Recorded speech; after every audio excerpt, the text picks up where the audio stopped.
저와 함께하는 영성의 산책길 두 번째 시간입니다. 오늘은 하나님과의 독대 사막 교부들이라는 제목으로 함께 영성의 산책을 한번 걸어 보시려고 하는데, 지난 시간에 제가 첫 시간 하고 나서 몇몇 분들이 너무 은혜 받았는데 산책이 아니라 러닝이었다. 따라가다가 아리백이었다. 그러신 분들이 몇 분 계셔서 오늘은 특별하게 우리 성도님들을 비행기로 모셔보려고 합니다. 찍어주세요.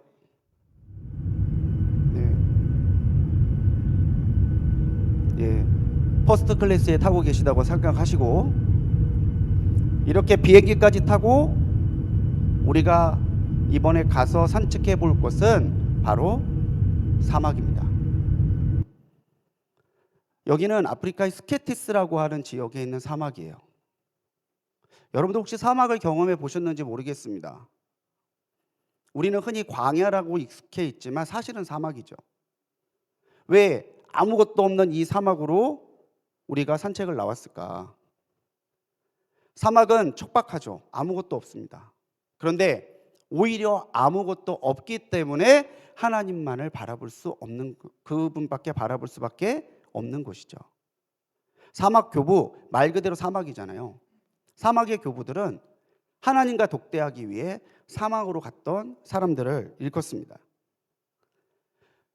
주 313년에 역사적으로 큰 사건이 하나 일어나요. 지난 시간에 우리 강정희 목사님이 잘 설명해 주셨는데, 주 313년 로마 콘스탄티누스 황제가 밀라노 칙령으로 기독교를 공인합니다.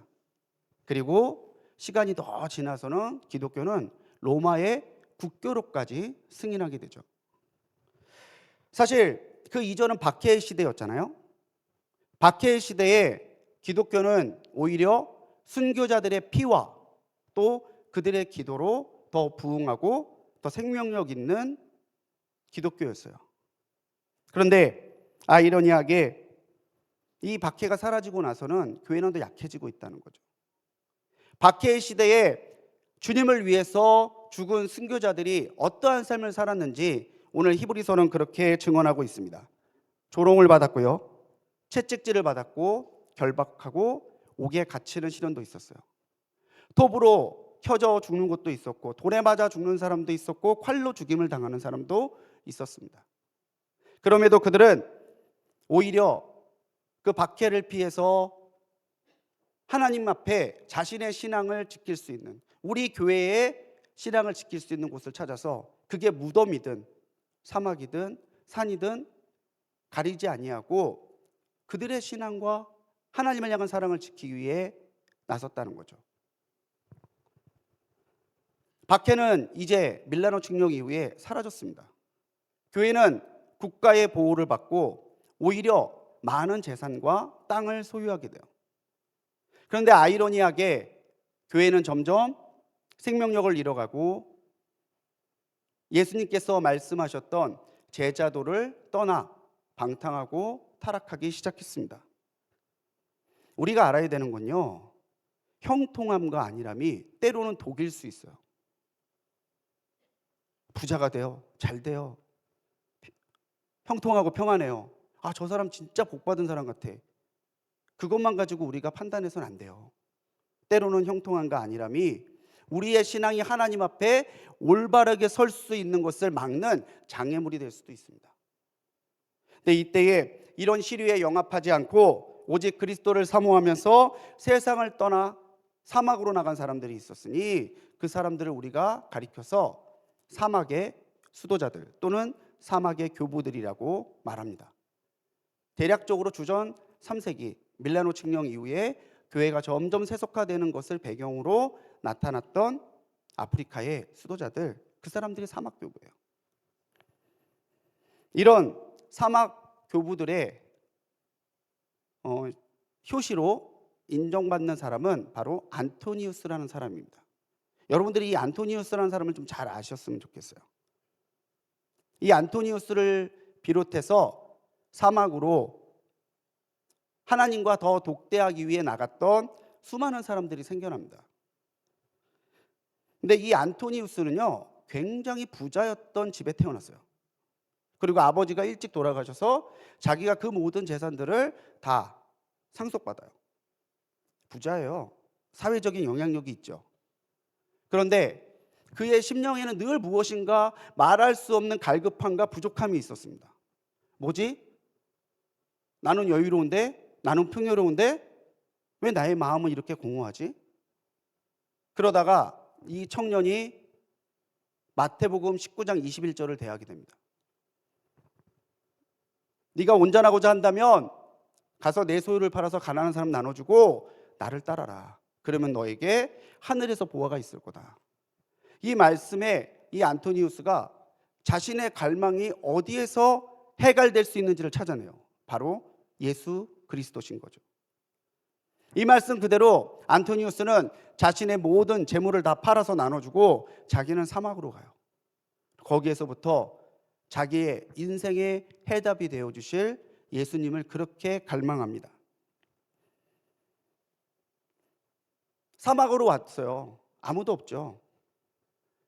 주님 앞에 주님 나를 만나 주십시오 하고 기도하고 있을 때에 사탄이 나타나서 안토니우스를 공격해요. 여러 가지 환상으로, 여러 가지 유혹으로, 때로는 위협으로 안토니우스를 계속 흔드는데 안토니우스는 잘 싸우다가 점점 몸과 영혼이 약해져 갑니다. 더 이상 싸울 힘이 없을 때 정말 그 자리에 예수님이 오세요.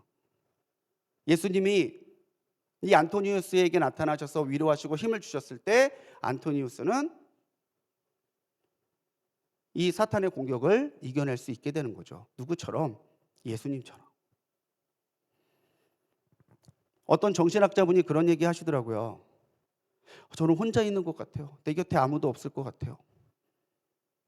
그럴 때면은 밤 12시에 불 다 끄고 혼자 조용히 집에 있어 보시래요. 들리지 않던 소리가 들립니다. 뭔 소리지? 혼자 그렇게 있어 보면은 자기가 얼마나 연약한 사람인지를 알게 된다는 거죠. 그런데 그 시간에 우리는 오히려 더 내게 다가오시는 예수님께 집중할 수 있게 돼요. 그게 하나님과 독대하는 시간이죠. 사막교부들에게는 이처럼 사탄과 귀신과 투쟁하는 이야기, 병을 고치고 성경의 예수님과 사도들처럼 기적을 행하는 이야기, 자기를 희생해서 헌신하는 이야기들이 많이 전해져 내려옵니다. 이후에도 수많은 사막의 수도자들이 생기는데 그 사막의 수도자를 가리켜서 남자들의 수도자 중에 선생이 되는 사람, 리더가 되는 사람은 아빠라고 불렀고요. 리더가 되는 선생이 되는 여정은 암마라고 불렀습니다. 이거 알아본데요. 말 그대로 아빠 엄마예요. 마치 아빠와 엄마처럼 수도자들에게 가르침을 베풀고 본이 되고 품어주는 사람들이 바로 아빠와 엄마였습니다. 이렇게 이 안토니를 비롯한 사막의 수도자들은 스케티스 사막에 자신들의 수시를 마련하고 하나님과의 영적인 교제와 개인의 영성을 훈련하고 또 영적인 투쟁 가운데서 점점 더 큰 은혜와 능력을 허락받는 사람들이 되어가고 있었다는 거죠. 그렇게 하나님 앞에 집중하고 하나님 앞에 받았던 은혜를 나누는 그 사막교부들의 가르침을 모아서 책으로 편찬된 게 있는데 그게 사막교부들의 금원집이에요. 이 사막교부들의 금원집이 기독교 신앙과 영성의 발전에 엄청나게 중요한 자료와 영적인 통찰들을 제공하게 됩니다. 제가 오늘 하나님께서 몇 군데 몇 구절 소개를 해드릴 텐데 정말 우리 신앙에 여러 가지로 도움이 되고 여러 가지 유익이 되는 말씀들이 많이 기록되어 있어요. 근데 우리가 하나 알아야 되는 거는 지난 시간에 우리 강정희 목사님 종교개혁에 대해서도 말씀해 주셨는데 16세기 전에는 교회는 그냥 하나였습니다. 그러다가 동방정교회와 이탈리아 로마를 중심으로 하는 로마 카톨릭이 나눠지게 되죠.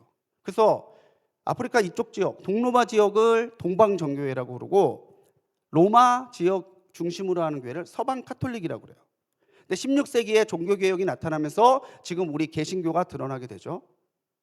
그러니까 16세기 이전에 여러 가지 신앙의 정통들, 영성의 전승들이 카톨릭이라는 이름으로 매도돼서는 안 돼요. 그때는 로마 카톨릭도 없었을 때예요. 동방종교회도 없었을 때고 개신교는 더더욱 없었을 때예요. 그냥 우리는 기독교였던 때예요. 그래서 제가 오늘 드리는 말씀이나 이런 부분에 저 카톨릭 쪽 아니야? 예, 그건 16세기 이후에 해당되는 얘기입니다. 마음을 좀 넓히시고 오늘 이게 기독교 영성에 전해지는 영적인 유산이다라고 받아들여 주시면 좋을 것 같아요. 사막교부들은 무엇보다 하나님과 독대했던 사람들이죠. 혼자서 주님의 음성을 듣기를 원했고 주님의 사랑을 체험하기를 원했고 주님을 만나기를 원했어요. 더 나아가서 주님과 하나 되기를 원했던 사람이죠. 점점 세속화되어 가고 타락하는 교회를 거부하고 그들은 하나님을 만나길 소망했어요. 그래서 사막교부들이 강조했던 게 뭐냐면 고투, 어디 가자는 얘기가 아니라 고투, 외롭게 싸우는 고투를 굉장히 강조했습니다. 이 고투가 아니고서는 우리가 박해와 핍박을 이겨낼 수 없었고 유혹을 분별할 수 없고 주님을 택할 수 없다라고 생각을 했어요. 예전에는 박해와 핍박, 목숨의 위협으로부터 신앙을 지키는 것이 순교였죠. 그런데 이 사막교부들이 활동하던 시대에서는 이제 세속과 자기의 정욕으로부터 자기와 자기의 신앙을 지키는 것이 순교적인 의미를 갖게 돼요. 그래서 사막의 순교자들은 자신의 일생을 온전히 하나님께 드렸던 일생의 순교자였다는 거죠. 기독교 영성학자인 헬리 나우에는 홀로 있는 시간은 비우는 시간이자 채우는 시간이다라고 말했어요. 우리가 하나님 앞에 1대1로 서서 하나님의 은혜에 집중하게 되면은 우리가 하나님 앞에 내려놓아야 되는 것들, 죄와 우리의 욕심들, 우리의 잘못된 시각들, 편견들, 사랑하지 못하는 무자비함들, 이런 것들을 다 내려놓게 돼요. 그게 비우는 거죠. 그리고 비우고 나서는 하나님의 은혜로, 하나님의 사랑으로 하나님 앞에 거룩하게 살고자 하는 결단으로 자기를 채우게 돼요. 이 비우고 채우는 은혜가 어디에서 있느냐? 하나님 앞에서 내가 타협하지 아니하고 하나님 보시기에 기뻐하는 신앙으로 싸워가는 고투에 있다라고 하는 거죠. 예수님도 이렇게 독대의 시간을 가지셨었습니다. 예수님이 정말 하나님이시고 하나님의 아들이시고 우리의 주님이시지만 예수님은 광야에서 시험을 받으시고 제자들과 전도 여행을 떠나시기 전에 한적한 곳으로 가셔서 기도하셨어요. 마가복음 6장에는 우리가 잘 알고 있는 오병이어의 기적이 나옵니다. 떡 5개 물고기 2마리로 수많은 사람들이 먹었어요. 그리고 나니까 백성들이 예수님을 볼 때 뭐라고 생각을 했겠어요? 야, 예수님 따라다니면 굶어 죽진 않겠구나. 저 예수님이 왕이 되면 우리가 행복한 나라 로마의 압제를 이기고 살 수 있겠구나. 그렇게 생각했을 거예요. 한참 어떻게 보면 예수님이 인기와 주가가 올라가고 있을 때였습니다. 그런데 예수님은 오히려 그 군중을 떠나서 제자들을 떠나 기도하는 자리로 가셨다라는 거죠. 우리 주님도 물러가서 하나님과 독대하는 시간을 가지시고 거기에서 하나님 앞에 다시 새롭게 채워지는 은혜의 시간을 가지셨는데 우리가 무슨 용가리 통뼈라고, 우리가 무슨 그렇게 거룩하고 내공이 있다고, 영성이 있다고, 하나님과의 독대의 시간이 없이 내 신앙과 내 삶을 지켜갈 수 있다고 말할 수 있을까요? 여러분, 고투는 지금도 우리들이 하고 있는 거잖아요. 예수님 믿기 때문에 내가 감당해야 되는 모든 선택들과 고민들과 싸움들이 다 영적인 투쟁, 고투예요. 세상은 하나님이 우리를 보내신 사명지고 선교지입니다. 하지만 하나님께서는 우리가 그 세상에 동화되는 것이 아니라 세상을 바꾸고 세상을 이기기 위해서 하나님과의 만남의 시간을 원하십니다. 그게 독대의 시간이에요. 우리가 그 독대의 시간을 가질 때 우리는 세상의 분주함에 맞서는 멈춤, 올라가려고 하는 욕망에 맞서는 낮아짐, 세상의 분주함과 소음 속에 놓치고 있던 주님의 음성과 주님의 은혜를 깨닫게 되고 누리게 된다는 거죠. 하나님과의 독대의 대표적인 방법은요, 기도예요. 기도의 시간만큼은 그 누구도 대신해 줄 수 없고 그 누구도 방해할 수 없습니다. 목사님, 이거 위해서 기도해 주세요. 네, 기도하겠습니다. 그리고 자기는 기도 안 해요. 어떨 때 그런 적 있어요. 목사님, 이거 놓고 기도해 주십시오. 예, 기도할게요. 그럼 좀 시간이 지나서 권사님, 지난번에 말씀해 주셨던 기도를 어떻게 응답되셨어요? 제가 어떤 기도를 말했죠? 배신감을 느낍니다. 저는 시간을 쪼개서 기도하고 있었는데, 내가 하나님 앞에 묻고 듣는 기도의 시간이야말로 우리가 하나님을 독대하는 대표적인 시간이죠. 기도를 통해서 사막의 교부들은 하나님의 위로와 신비를 체험했고요, 또 하나님의 사랑과 능력으로 충만했어요. 이런 사막 교부들의 기도의 대표적인 기도가 예수 기도입니다. 예수 기도. 오직 그리스도와의 긍휼만을 구하는 기도입니다. 그리고 호흡에 맞춰서 우리가 숨을 들이쉬는 것은 마치 창조 때에 하나님께서 생기를 불어넣어 주셨던 것처럼 하나님의 은혜, 하나님의 생기를 받는 것. 우리가 다시 하고 숨을 내쉬는 것은 하나님 앞에 우리가 믿음으로 응답하는 응답의 의미를 가지고 있다고 생각을 했어요. 그래서 이 호흡에 맞춰서 들어쉴 때에는 주여 또는 주여 나를, 내쉴 때에는 긍휼히 여기소서. 들이쉬면서 주여 나를, 내쉬면서 긍휼히 여기소서. 이 호흡에 맞춰서 주님의 긍휼만을 구하는 거예요. 이것도 주시고 저것도 주시고 그것도 주시고 그것도 주셔야 돼요. 그거 필요해요. 이게 아니라 딱 하나, 주님 나를 긍휼히 여겨 주십시오. 그것만 구하는 거죠. 어색하시겠지만 한번 해볼게요. 예전에도 한번 해본 적이 있는데, 우리 손을 가슴 높이까지 올리시고, 이제 손 안 올라오시는 분들은 주무시는 거죠. 예, 손은 올리시고 눈을 좀 감고 숨을 들이쉬면서 주여 나를, 예, 속으로, 예, 말씀 안 하셔도 돼요. 내쉬면서 긍휼히 여기소서. 다시 들이쉬면서 주여 나를, 내쉬면서 긍휼히 여기소서. 우리 3번만 해보겠습니다.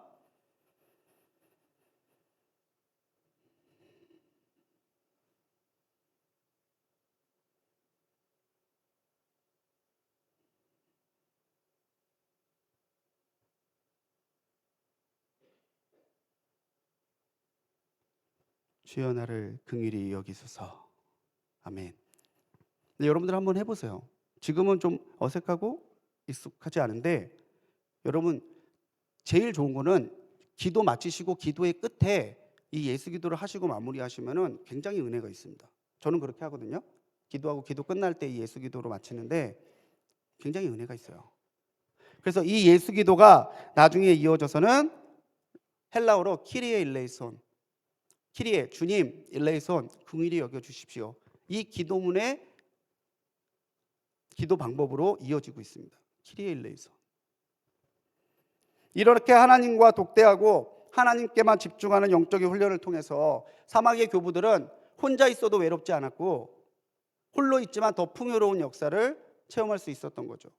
그리고 사단의 공격과 세상의 유혹에 흔들리지 않는 절대적인 평안과 하나님과의 교제를 추구했는데, 그거를요 무정념이라고 불렀어요. 무정념, 아파테이아라고 하는데 한번 따라해 보실까요? 아파테이아.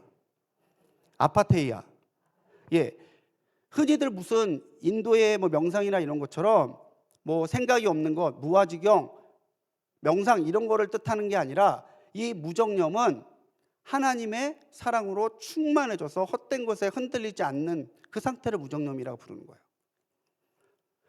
주님이 사랑이 나를 채워요. 계속 채워요. 은혜를 채워요. 채워서 나를 꽉 채우면은 내가 헛된 생각, 헛된 욕심, 음란한 생각 이런 거에 흔들리지 않을 것이다라고 사막교부들은 생각했던 거죠. 그래서 그 사람들이 다른 게 아니라 하나님의 긍휼하심만을 구했던 거예요. 주님 나를 긍휼히 여겨주십시오.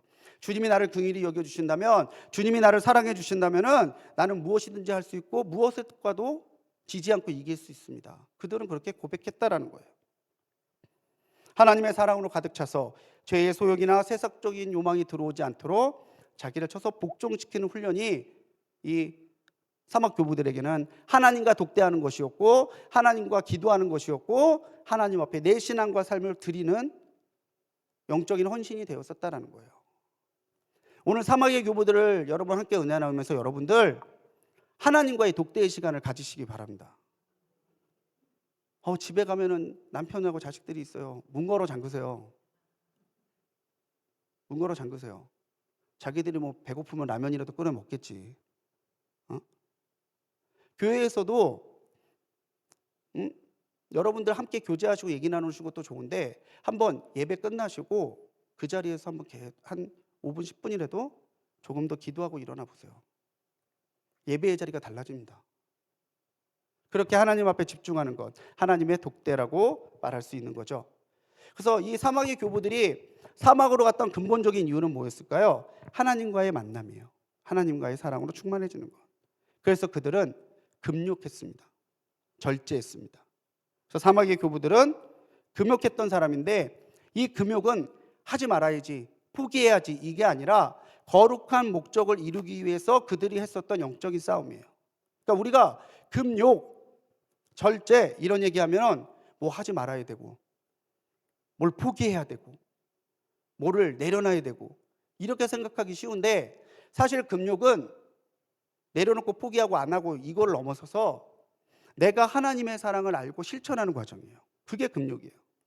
내가 이거 하지 말아야지, 이게 아니라 내가 하나님이 기뻐하시는 이걸 해야지, 그게 금욕입니다. 내가 음식을 과식하지 말아야지, 이게 아니라 하나님께서 내게 주신 일용할 양식을 감사하고 내게 주신 양식이 남는다면 나눠야지, 이게 금욕인 거예요. 시간을 내 멋대로 쓰지 않아야지, 이게 금욕이 아니라 내게 주신 시간을 하나님 보시기에 어떻게 아름답게 쓸 수 있을까, 이게 금욕이에요. 근데 이 사막의 교부들은 이 금욕을 굉장히 중요하게 여겼던 사람이죠. 왜냐하면 그들은 영적 전쟁의 가장 큰 적은 자기 자신인 것을 알고 있었기 때문이에요. 눈에 보이면 싸우기라도 하지, 근데 자기 자신은 못 싸워요. 다른 건 다 들 수 있는데 자기 눈꺼풀은 못 든대잖아요. 다른 건 다 할 수 있는데 자기의 마음이 딱딱하게 굳어지는 거는 못 막는다잖아요. 사막 교부 중에 대표적인 사람은 에바그리오스라는 사람입니다. 근데 이 에바그리오스라는 사람이 인간은 8가지의 정욕이 인간의 평안과 하나님과의 관계를 깬다고 얘기해요. 따라해 볼까요? 탐식, 정욕, 탐욕, 시기, 분노, 나태, 허영, 교만. 이 중에서 사막의 교부들은 분노를 제일 조심하라고 그랬어요. 분노가 하나님과의 관계를 깨고 내 평안을 깨는 가장 무서운 죄라고 얘기를 하죠. 사실 여러분, 분노가 차 있으면 여러분 기도 되십니까? 속에 막 이렇게 천불이 나면은 예배 드리실 수 있어요? 누군가에 대한 미움과 증오가 가득 차 있으면 여러분들 사랑한다라고 말할 수 있겠습니까? 이 8가지의 죄 중에 사막의 교부들은 분노를 가장 조심해야 되는 죄로 얘기하죠. 사막 교부들의 근본집, 아까 보여드렸던 책에는 이렇게 권면이 기록되어 있습니다. 세상과 싸우는 투쟁을 멈추게 하는 모든 것을 주의하라. 싸워야 할 원수가 있는 사람은 먼저 육이 쉬지 못하게 육과 싸워야 된다라고 기록되어 있습니다. 내가 하나님 앞에 영적인 은혜를 추구하는 그 삶을 방해하는 모든 것들을 주의해야 되는데, 가장 큰 것, 가장 중요한 거는 내가 내 육신과 싸워서 내 육신이 영적인 투쟁을 포기하거나 게으르게 하는 것들을 주의해야 된다는 거예요. 내 자신을 먼저 싸워서 이겨야 된다는 거죠. 이 금욕을 통해서 사막 교부들은 완전한 덕, 완덕을 세워가야 된다고 얘기해요. 완덕. 이 완덕에서 우리가 잘 알고 있는 거룩한 변화, 성화, 그리고 주님께서 기뻐하시는 신앙에 도달하는 완전, 이러한 교리들이 이 완덕이라는 것에서 영향을 받았어요. 우리가 다시 한번 알아야 되는 것, 금욕은요, 따라해 보겠습니다. 금욕은 겸손과 사랑을 이루기 위한 훈련입니다. 다시 읽어볼까요? 시작. 금욕은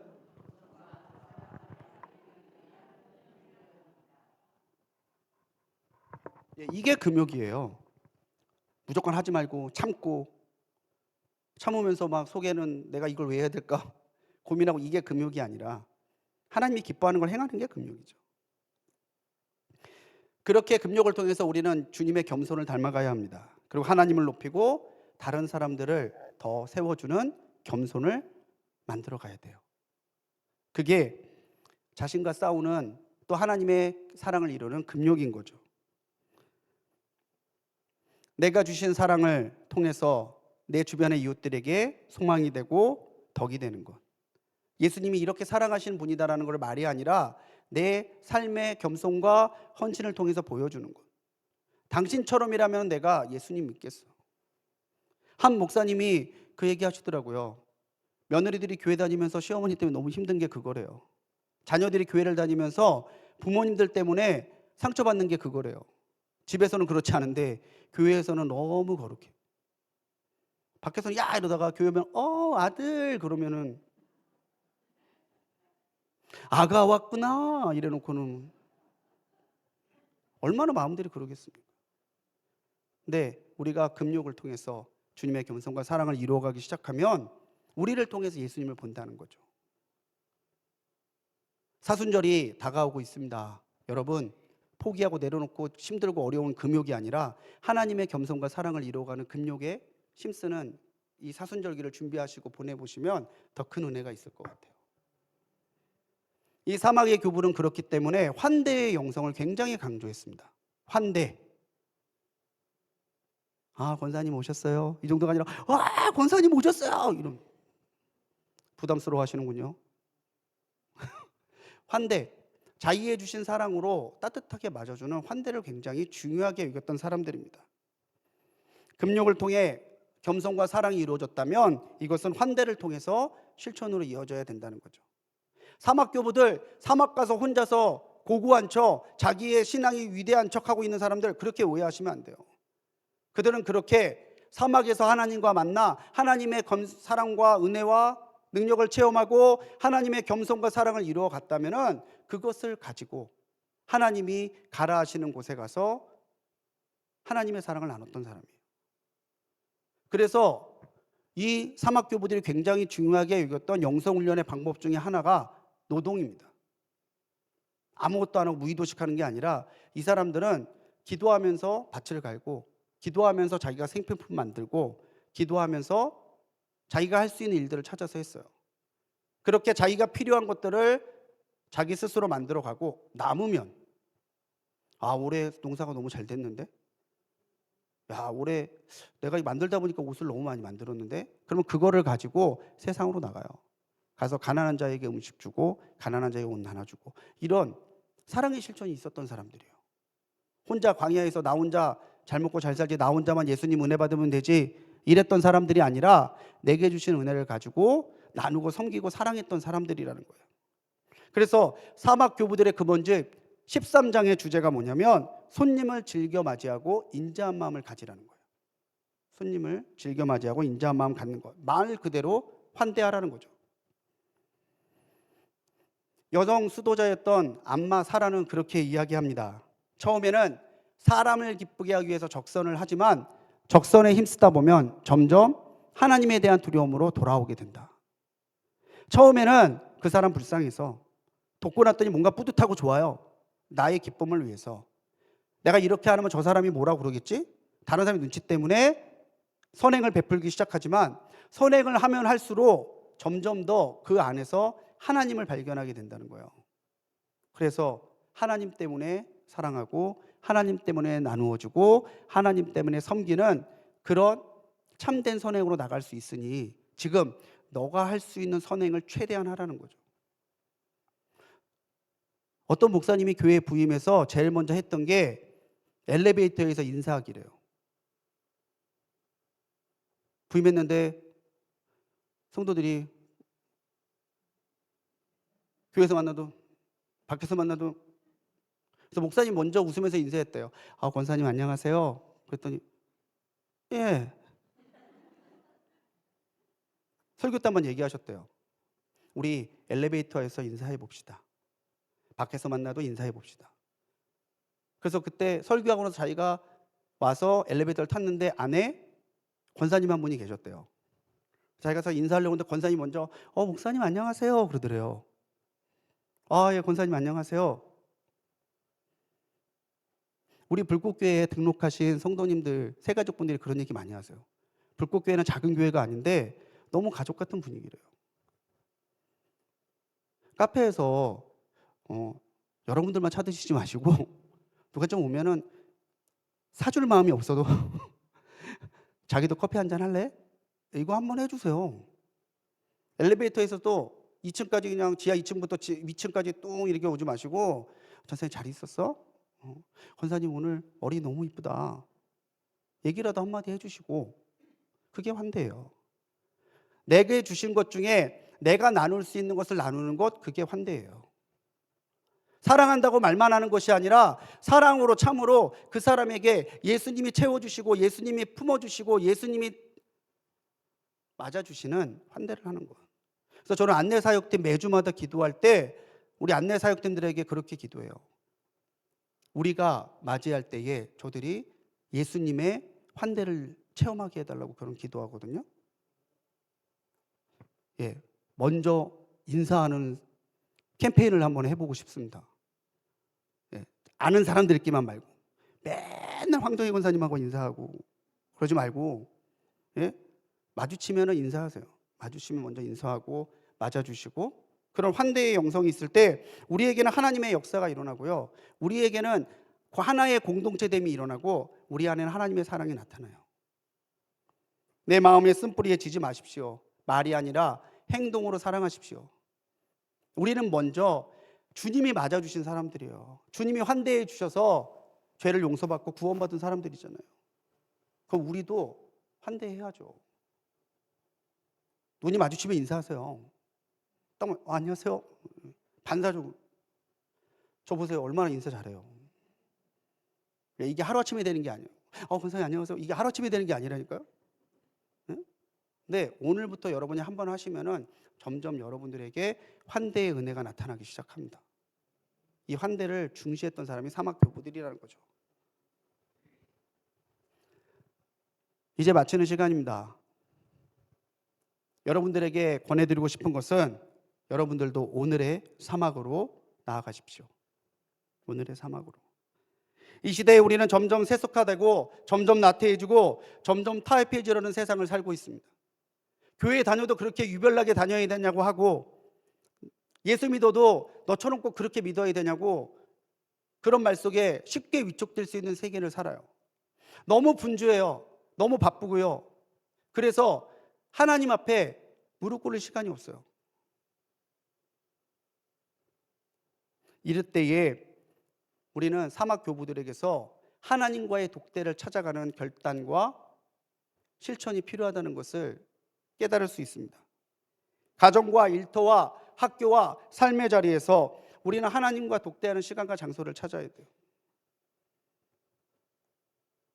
어떤 분들은 그러시더라고요. 교회에 들어오셔서 여긴 내 자리니까 딴 자리 가라고.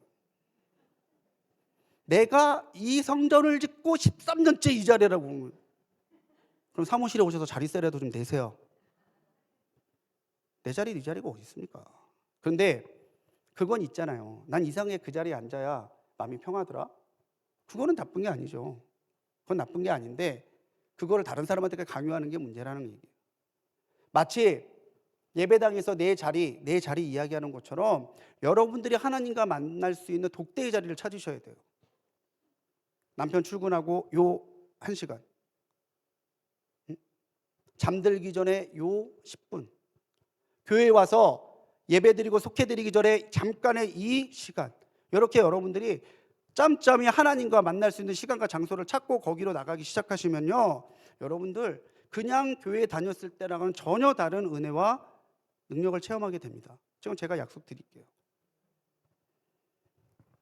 사막이라는 장소는요, 현대사회가 얼마나 영적인 삶에 취약하고 또 영적인 삶을 얼마나 기피하고 싶어 하는지를 보여줍니다. 그런데 그러다 보니 우리의 육체는 지쳐가고 우리의 영혼은 고갈돼요. 교회를 다니면서도 기쁨이 없고 예수를 알고 믿는데도 예수님의 사랑의 향기가 나한테서 풍겨나지 않아요. 이대로 두면 안 되죠. 특단의 조치가 필요하죠. 처방이 필요하죠. 그게 뭐냐면 하나님과 만나는 독대의 시간을 갖는 거예요. 사막교부들은 자발적인 고도, 하나님과의 독대를 통해서 세상의 가치와 맞서라고 말합니다. 입으로만 사랑하지 말고 너의 전부를 들여 사랑하라고 합니다. 하나님을 최고로 사랑하고 이웃을 내 몸과 같이 사랑하는 그 가운데 우리가 그렇게 만나고 싶어하는 예수님이 계신다고 사막교부들은 이야기해요.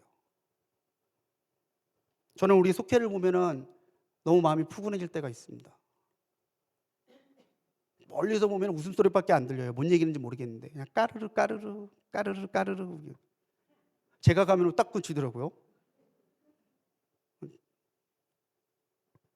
교제가 있는 곳엔 따뜻함이 있잖아요. 마찬가지예요. 우리에게 사막교부들과 같이 하나님과의 독대 속에 받는 은혜가 있고 나누는 사랑이 있다면요, 그 사람이 어디를 가든지 예수님은 그곳에 계시는 줄 믿으시기 바랍니다. 겸손하게 시작하십시오. 조용히 호흡에 맞춰서 하나님의 궁의를 구하십시오. 말하려고 달라고 아뢰려고만 하지 말고 차분히 들어보십시오. 그리고 주님이 나를 사랑하심을 느낀다면, 내게 주신 모든 것이 당연한 게 아니라 하나님의 은혜라고 체험을 한다면 여러분들 오늘 내 손을 인색하게 펴지 마시고 펴서 섬기시고 나누어 주십시오. 제가 하나 더 말씀드리고 싶은 건 갚지 못할 사람한테 주십시오.